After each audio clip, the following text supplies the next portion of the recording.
പുതിയ തൊഴിൽ നിയമം ഉൾപ്പെടെയുള്ള കേന്ദ്ര നയങ്ങൾക്കെതിരെ സംയുക്ത തൊഴിലാളി യൂണിയൻ ആഹ്വാനം ചെയ്ത പൊതു പണിമുടക്ക് തുടരുകയാണ്. ഇന്ന് അർദ്ധരാത്രി 12 വരെ 24 മണിക്കൂർ നീളുന്ന പണിമുടക്കാണ് സംസ്ഥാനത്ത്.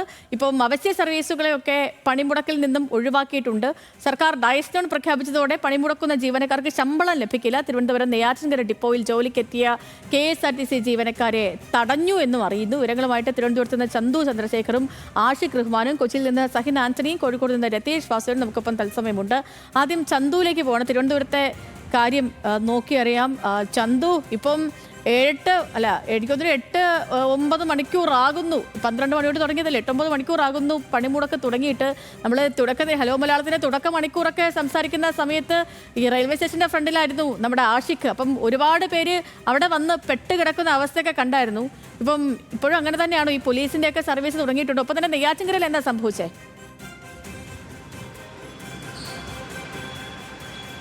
സേതുലക്ഷ്മി, ഞാനിപ്പോൾ നിൽക്കുന്നത് തിരുവനന്തപുരത്തെ സെക്രട്ടേറിയറ്റിലാണ്. സെക്രട്ടേറിയറ്റിന് മുൻവശത്താണ് ഞാനിപ്പോൾ ഉള്ളത്. സാധാരണ ഈ സമയത്തൊക്കെ സെക്രട്ടേറിയറ്റിലേക്ക് ജീവനക്കാർ എത്തുന്ന സമയമാണ്. പല സ്ഥലത്തു നിന്നും ധാരാളം ആൾക്കാർ KSRTC ബസ്സിൽ അടക്കം സെക്രട്ടേറിയറ്റിന് സമീപത്തേക്ക് എത്തുന്നു. കാരണം സെക്രട്ടേറിയറ്റ് പ്രത്യേകമായി KSRTC സർവീസുകൾ തന്നെയുണ്ട് പല ഡിപ്പോകളിൽ നിന്നും. പക്ഷേ ഇപ്പോൾ നമുക്ക് ഈ ദൃശ്യങ്ങളിൽ കാണുന്നത് പോലെ സെക്രട്ടേറിയറ്റ് വിജനമാണ്. വളരെ വിരലിലെണ്ണാവുന്ന ഉദ്യോഗസ്ഥർ മാത്രമാണ് നമ്മളിവിടെ എത്തിയതിന് ശേഷം ഇപ്പോൾ ഈ സെക്രട്ടേറിയറ്റിനുള്ളിലേക്ക് പ്രവേശിച്ചിട്ടുള്ളത്. കുറച്ചുകൂടി കഴിയുമ്പോഴാണ് കൂടുതൽ ജീവനക്കാർ എത്തുക. ഏകദേശം 10 മണിയോളം അടുപ്പിച്ചാകും എത്ര ജീവനക്കാർ എത്തുന്നു എന്നത് സംബന്ധിച്ച് കൃത്യമായ ഒരു കണക്കുകളൊക്കെ ലഭ്യമാകുക. പക്ഷേ നിലവിലെ സാഹചര്യത്തിൽ സെക്രട്ടേറിയറ്റിലേക്ക് കൂടുതൽ ഉദ്യോഗസ്ഥർ എത്തിയിട്ടില്ല. കാരണം യാത്രാ സൗകര്യത്തിൻ്റെ പരിമിതിയുണ്ട്. നേരത്തെ സേതുലക്ഷ്മി തന്നെ സൂചിപ്പിച്ചതുപോലെ 10ഓളം സംഘടനകൾ സംയുക്തമായി തന്നെ ഈ പണിമുടക്കിന് ആഹ്വാനം ചെയ്യുകയും അതിൽ സജീവമായി തന്നെ പങ്കെടുക്കുകയും ചെയ്യുന്നു. KSRTC ഒന്നും വളരെ രീതിയിൽ നിരത്തിലിറങ്ങിയിട്ടില്ല. പല ഡിപ്പോകളിലും സർവീസ് നടത്താൻ എത്തിയവരെ തടയുന്ന സാഹചര്യമൊക്കെ ഉണ്ടായി. അപ്പോൾ ഇനി വരും മണിക്കൂറുകളിൽ പ്രതിഷേധ പ്രകടനങ്ങളും മറ്റുമൊക്കെ നടക്കുന്ന സാഹചര്യമുണ്ട്.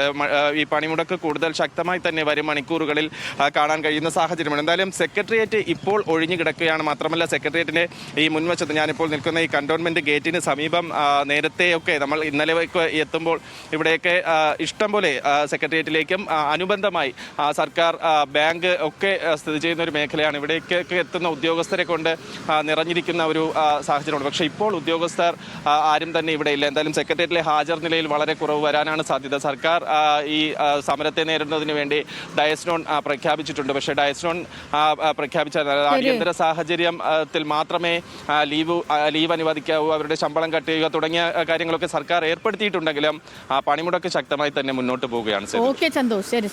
ചന്തു ആണ് വിവരങ്ങൾ നൽകിയത്. പ്രിയപ്പെട്ട പ്രേക്ഷകർ, ഞാൻ നേരത്തെ നമ്മൾ പറഞ്ഞിരുന്നില്ലേ, ഈ നെയ്യാറ്റിൻകര ഡിപ്പോയിൽ ജോലിക്ക് എത്തിയ KSRTC ജീവനക്കാരനെ തടഞ്ഞു. അപ്പം ആ വിശദാംശങ്ങൾ കൂടി നമുക്ക് ആഷിഖിനോട് ചോദിക്കാം. ആഷിഖെ, ഈ നെയ്യാറ്റിൻകര സംഭവിച്ച എന്താ ആഷിഖെ? സേതു, ഇന്ന് രാവിലെ 5 മണിയോടെയാണ് ഈ ജീവനക്കാരെത്തിയത്. ഏകദേശം 22ഓളം ഡ്രൈവർമാരും 26ഓളം കണ്ടക്ടർമാരും നെയ്യാറ്റിൻകര ഡിപ്പോയിലേക്ക് എത്തി. തുടർന്ന് അവർക്ക് പോകാൻ വേണ്ടി ഉദ്യോഗസ്ഥർ ഇന്ന് ചാർജ് ഷീറ്റ് വാങ്ങുന്ന സമയത്താണ് CITU നേതാക്കൾ അടക്കം എത്തി ഇവരെ തടഞ്ഞത്. ഇവരോട് ഇത്തരത്തിൽ പിന്മാറണമെന്ന് ആവശ്യപ്പെടുകയും ചെറിയൊരു വാക്കുതർക്കം അവിടെ ഉണ്ടാവുകയും ചെയ്തു. തുടർന്ന് ഈ പ്രതിഷേധത്തെ തുടർന്ന് ജീവനക്കാരെന്തായാലും തിരിച്ചു പോയിട്ടുണ്ട്. 82ഓളം സർവീസുകളാണ് നെയ്യാറ്റിൻകര ഡിപ്പോയിൽ നിന്ന് നടത്തേണ്ടിയിരുന്നത്. പക്ഷേ അതിൽ 3 സർവീസുകൾ മാത്രമാണ് നിലവിൽ നടത്തിയിട്ടുള്ളത്. അത്തരത്തിൽ ചെറിയൊരു വാക്കുതർക്കം നെയ്യാറ്റിൻകര ഡിപ്പോയിലുണ്ടായി. എന്തായാലും ഈ പണിമുടക്കിന്റെ പൊതുവെയുള്ള വിഷയങ്ങൾ പറഞ്ഞാൽ ഇപ്പോൾ തൻപാനൂർ റെയിൽവേ സ്റ്റേഷൻ മുന്നിലാണുള്ളത്. ഇവിടേക്ക് ഇപ്പോൾ വലിയ തിരക്ക് നിലവിൽ കുറച്ച് കുറവുണ്ട്. പ്രത്യേകിച്ച് ദൂര സ്ഥലത്ത് നിന്ന് വന്ന യാത്രക്കാരടക്കമാണ് നിലവിൽ ഇവിടേക്കുള്ളത്. അവർക്ക് വേണ്ടി നേരത്തെ സൂചിപ്പിച്ചതുപോലെ പോലീസിന്റെ ബസ് സർവീസ് ഉണ്ട്. അതിനാൽ തന്നെ മെഡിക്കൽ കോളേജ്, RCC തുടങ്ങിയ സ്ഥലങ്ങളിലേക്ക് യാത്രക്കാർക്ക് വലിയ കുഴപ്പമില്ലാതെ പോകാൻ കഴിയുന്നുണ്ട്. 2 ബസ്സുകൾ അത്തരത്തിൽ സർവീസ് നടത്തുന്നുണ്ട്. അതുപോലെ ചില സന്നദ്ധ സംഘടനകളുടെ ബസ്സുകളുണ്ട്. സേവാഭാരതി അടക്കമുള്ള സംഘടനകളും ഇത്തരത്തിൽ സർവീസ് നടത്തുന്നുണ്ട്. അതിനാൽ തന്നെ വലിയ ബുദ്ധിമുട്ടില്ലാതെ യാത്രക്കാർക്ക് ആശുപത്രി അടക്കമുള്ള സ്ഥലങ്ങളിലേക്ക് എത്താൻ കഴിയുന്നുണ്ട്.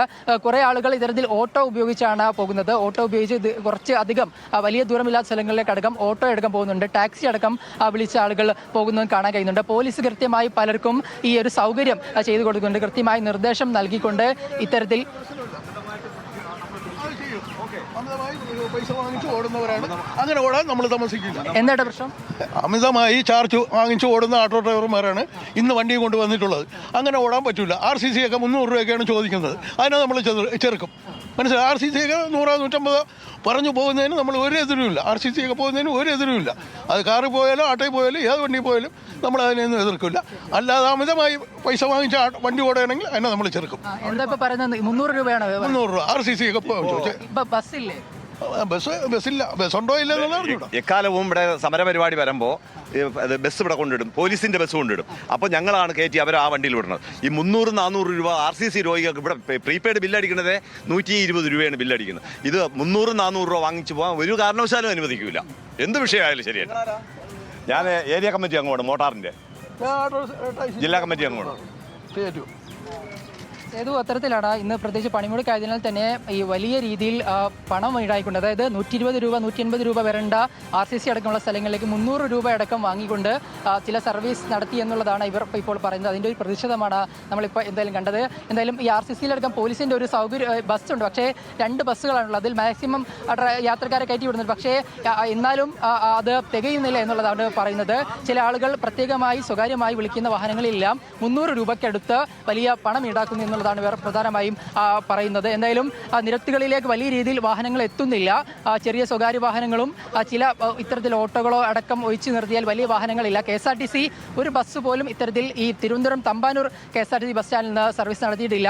നമുക്ക് ദൃശ്യത്തിൽ കാണാൻ കഴിയുന്നില്ല, ദീർഘദൂര യാത്രക്കാരാണ് ഒരുപാട് ആളുകൾ ഇത്തരത്തിൽ എത്തി ഇവിടെ കുടുങ്ങി കിടക്കുന്നത്. കാരണം ഈ പണിമുടക്കാണെന്ന് അറിയാതെ പോലും പലരും ഇവിടേക്ക് എത്തിയിട്ടുണ്ട്. കാരണം ഇത്തരത്തിൽ വലിയ രീതിയിൽ ആ ഒരു മാധ്യമ ശ്രദ്ധ കൂടി അതിലേക്ക് എത്തിയും സംശയമുണ്ട്. കാരണം പലരും ഈ വാർത്ത പോലും ഈ ആഷിക്ക് പറഞ്ഞ പോലെ തന്നെയാണ് ഇപ്പം തിരുവനന്തപുരം തമ്പാനൂരിൽ നിന്നുള്ള ഓട്ടോ പോകുന്നതിനാണ് ഈ 300 രൂപയൊക്കെ പറഞ്ഞിരിക്കുന്നത്. അവിടുന്ന് സാധാരണ തമ്പാനൂരിൽ നിന്ന് RCC രോഗികൾക്ക് നോർമൽ ഡേയ്സിൽ പോലും അവിടെ ഫ്രീ ആയിട്ടൊക്കെയാണ് പല ഓട്ടോറിക്ഷകളും സർവീസ് നടത്തുന്നതൊക്കെ. ആ സമയത്താണ് ഈ കൊള്ള ലാഭം. ഈ ദിവസങ്ങളിലൊക്കെ മാക്സിമം ആളിനെ ഊറ്റുക എന്നുള്ളത് തന്നെയാണ് പരിപാടി. നമുക്ക് ഇപ്പോൾ നേരത്തെ നമ്മൾ പറഞ്ഞ ആ നെയ്യാറ്റിൻകരയിൽ നിന്നുള്ള ആ സംഘർഷത്തിന്റെ ദൃശ്യങ്ങൾ കൂടി നമുക്ക് ലഭ്യമാണ്, അതുകൂടെ ഒന്ന് കണ്ടേക്കാം.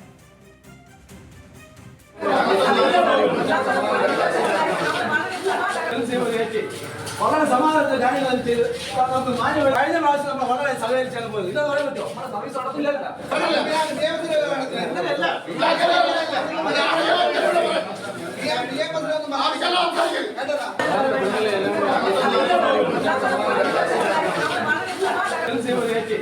വളരെ സമാധാനത്തിൽ കാര്യങ്ങൾ ചെയ്ത് നമുക്ക് മാന്യമായി കഴിഞ്ഞ പ്രാവശ്യം നമ്മൾ വളരെ സഹകരിച്ചാണ് പോയത്. നെയ്യാറ്റിൻകര ഡിപ്പോയിൽ ജോലിക്കെത്തിയ KSRTC ജീവനക്കാരെ തടഞ്ഞ ദൃശ്യങ്ങളാണ് പ്രേക്ഷകർ കണ്ടത്. ഇനിയിപ്പോൾ നമുക്ക് തിരുവനന്തപുരത്തെ കാഴ്ചകൾ കണ്ട് കൊച്ചിയിലേക്ക് പോവാം. സഹിൻ ആന്റണി ഉണ്ട് തത്സമയം. സഹിനെ, ഇപ്പോൾ കൊച്ചിയിൽ ഇപ്പോൾ എന്താ അവസ്ഥ? നമ്മൾ നേരത്തെ കാണുന്ന സമയത്ത് വൈറ്റില ജംഗ്ഷനും കുണ്ടന്നൂരും ഒക്കെ വലിയ ആളും പേരും ബഹളമൊന്നും ഇല്ലായിരുന്നില്ല. ഇപ്പോൾ എന്താണ് അവസ്ഥ? 9 മണി കഴിഞ്ഞു, 9:30 ആവാൻ പോകുന്നു.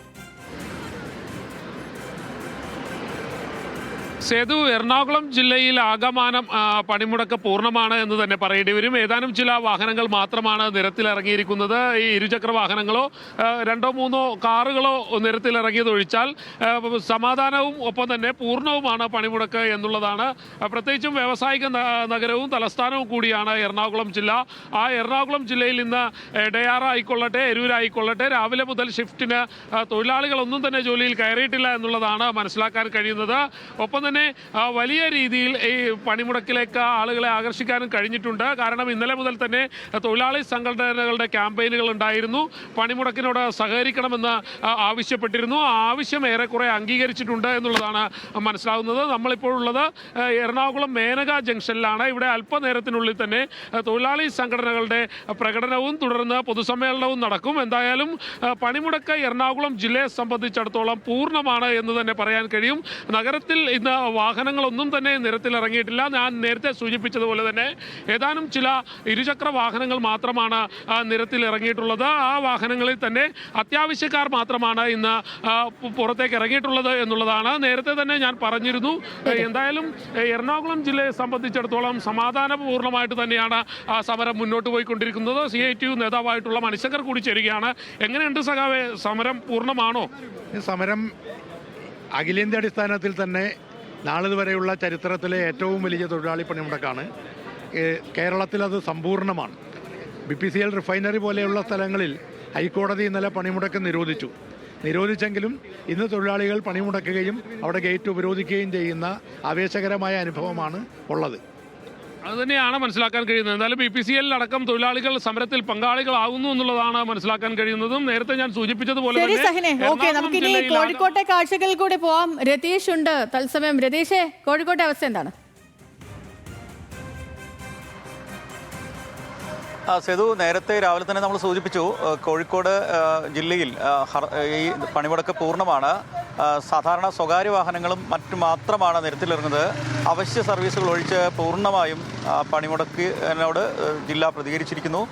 KSRTC സർവീസ് നടത്തുന്നില്ല, സ്വകാര്യ ബസ്സുകളില്ല, കടകമ്പോളങ്ങൾ പൂർണ്ണമായും അടഞ്ഞു കിടക്കുന്നു. അങ്ങനെ പൂർണ്ണമായും പണിമുടക്ക് ജില്ലയിൽ വിജയിച്ചിരിക്കുന്നു, അത്തരത്തിലാണ് പറയേണ്ടിയിരുന്നത്. മാത്രവുമല്ല, സാധാരണ ഈ പണിമുടക്കിൻ്റെ സമയത്ത് ഇത്തരം അവശ്യയിടങ്ങളിലേക്ക് ചില സർവീസുകളൊക്കെ അറേഞ്ച് ചെയ്യാറുണ്ട്. പക്ഷേ അതുൾപ്പെടെ ഇല്ലാത്ത സാഹചര്യത്തിൽ ഈ KSRTC ബസ് സ്റ്റാൻഡിലൊക്കെ എത്തുന്ന പൊടുന്നനെ എത്തുന്ന യാത്രക്കാർ പ്രയാസത്തിലാവുന്ന സാഹചര്യമുണ്ട്. മാത്രവുമല്ല, ഇത്തരത്തിൽ ഈ ആരോഗ്യവകുപ്പിൻ്റെ അത് മെഡിക്കൽ കോളേജിലേക്ക് രോഗികൾക്ക് എത്തുന്നതിനുള്ള ഒരു അവശ്യ സർവീസിൻ്റെ സംവിധാനം ഉൾപ്പെടെ ഒരുക്കിയില്ല എന്ന ആക്ഷേപം ആളുകൾക്കുണ്ടായിട്ടുണ്ട്.